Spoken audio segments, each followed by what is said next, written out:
Hello and welcome to another instalment of Garden Walks with Prowler. This week we're in the beautiful seaside town of Brighton, and this beautiful Regency garden, which you see here, surrounds the magnificent Royal Pavilion, providing visitors with an oasis of greenery in the heart of the city. Today they're maintained under strict organic guidelines, using natural planting techniques and organic compost. With the use of chemicals prohibited, this approach continues to encourage the return of wildlife to the centre of Brighton, with butterflies, bees, and a sizable bird population. The Pavilion Gardens and Royal Pavilion were conceived by the architect John Nash as royal pleasure grounds. According to Stephen Bending, senior lecturer in English at the University of Southampton, the term was used much more widely throughout the period to denote any kind of garden dedicated to leisure rather than labour, pleasure rather than productivity.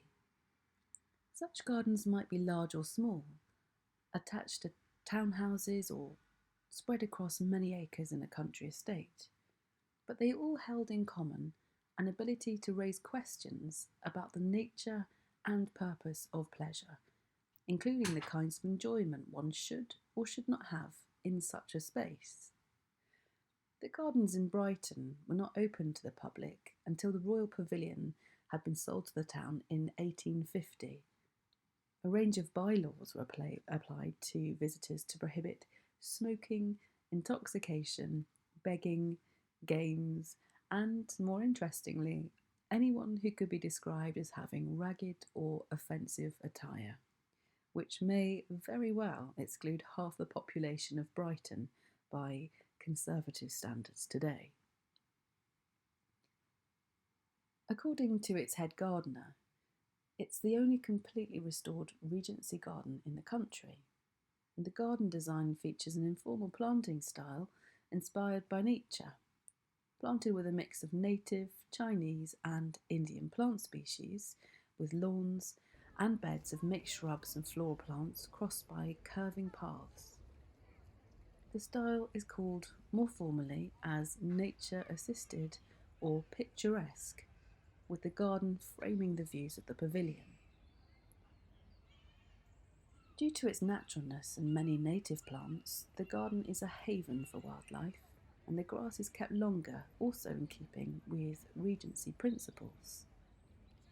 The RSPB have counted many different birds in the garden, and it's an important migratory stop for many birds. And the garden is predominantly green with many evergreens and shrubberies for birds and insects to thrive in. A monarch butterfly has also recently been sighted in the garden. The groups of flowers act as jewels against the evergreens, and many single flowers make it easier for insects to gather pollen. Double flowers were not introduced until after the Regency period. The early 1800s, when the garden was first created, was the beginning of the great plant hunters, hence the new introduction of plants called exotics, but no modern hybrids. And the plants are predominantly from Asia and the Americas.